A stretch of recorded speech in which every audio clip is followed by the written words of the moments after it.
As I get older, one of the things that I'm consistently reminded of on a daily basis is how certain things in this world are just not worth fighting for. You gotta learn to pick and choose your spots, pick and choose your battles. You really have to treat life like a game of Russian roulette in certain circumstances. You really do.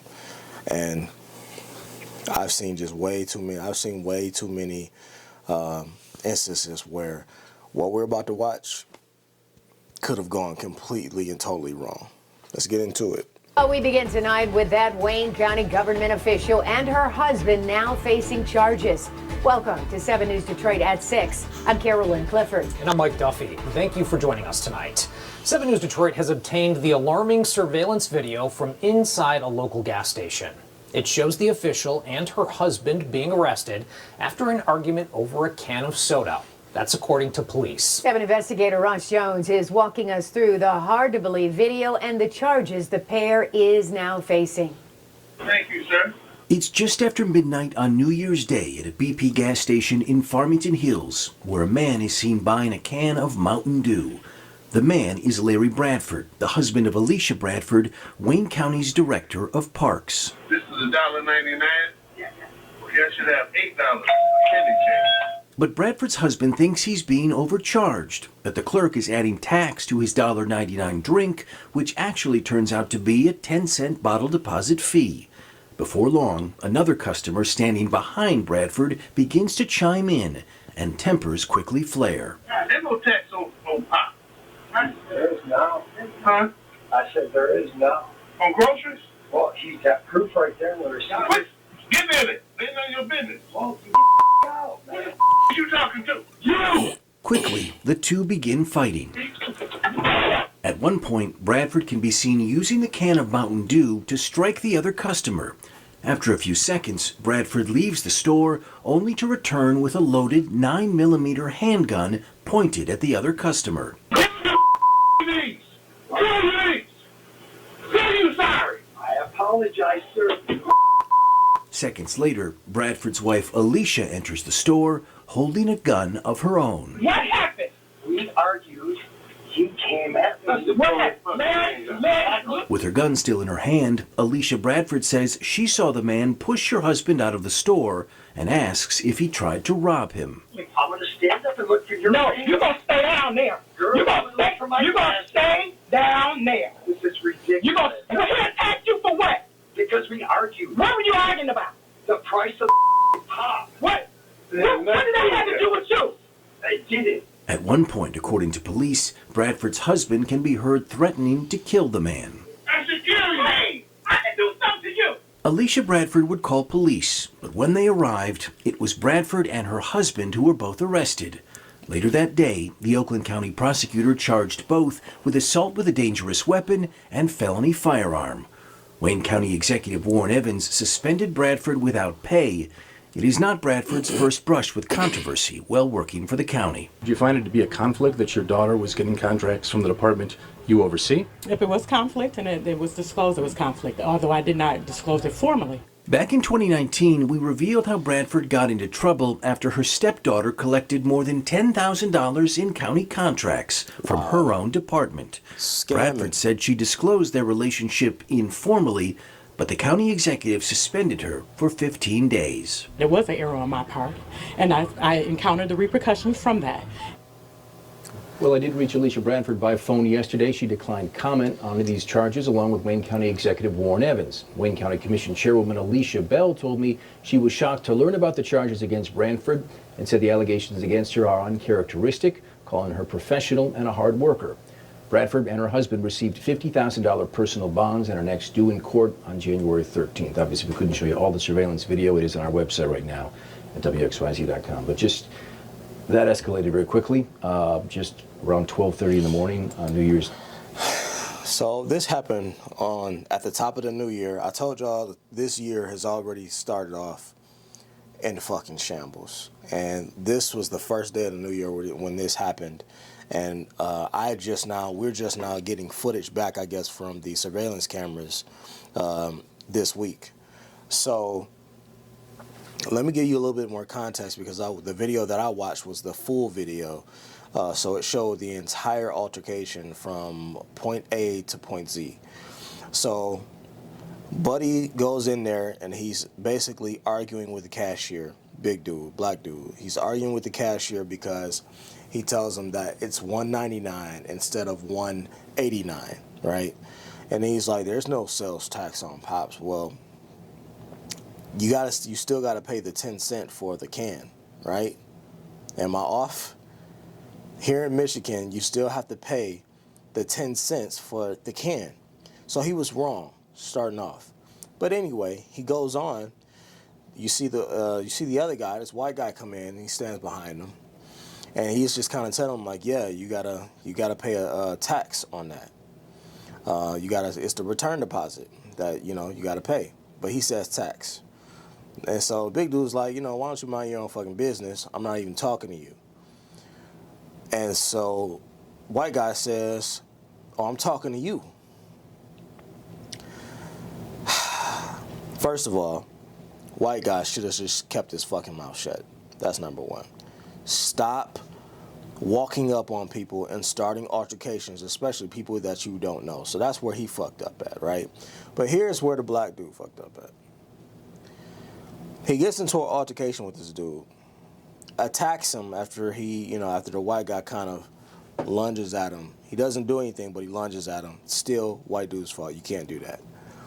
So he attacks him. He was really dragging the white dude all around that store. Like if you watch the full video, he was mauling him, okay, with ease, with relative ease. You see he's a pretty big guy, and he was doing this with relative ease. So then, once he's mauling him, at one point he pulls his shirt and his jacket up over his head, and he's like, "I'm gonna get my gun." And so he leaves, disengages from the altercation, goes out to the car. He has the door open, and you can hear him yelling to his wife, who was in the car, to bring him his gun. He says it multiple times. He yells, "Bring me my gun, bring me my gun." Sir, you cannot do that. You've already lost. You disengage from the situation, then you re-engage the situation with a gun. I think a lot of people think that when you go to your class and you get that little piece of paper that allows you to conceal carry, they think that also gives them a badge to kill. That's not how this shit works.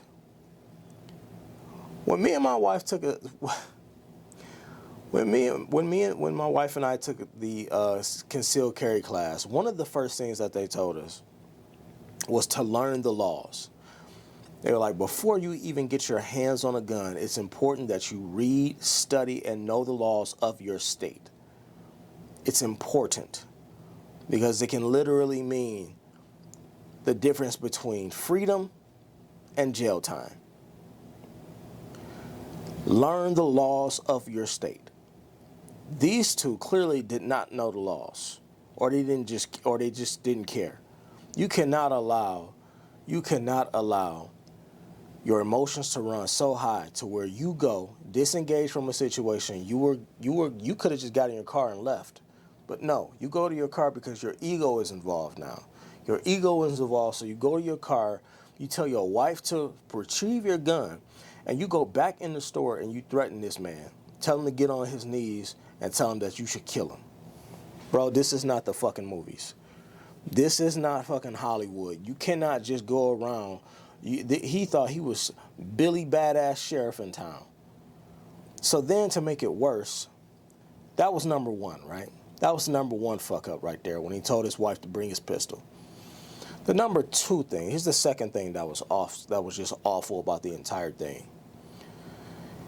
If I am in an altercation, right? If I am in an altercation with someone else, and it's a personal matter, it's a personal altercation, we just got into it. What I am not going to do is leave that altercation and then get my wife involved in said altercation. That's not protecting your wife. That's not making a wise decision in that moment. You're not a great leader. You just expose your wife, and now She's a governmental official, by the way. A governmental official. So now not only did you put her life in fucking jeopardy, but as a result of this altercation and you get into it with this dude, now all of a sudden she's suspended from her job without pay. So now her job and her career is in jeopardy. You just cost your family, this dude, you just cost your family finances, a hell of a paycheck, and you possibly cost your family jail time.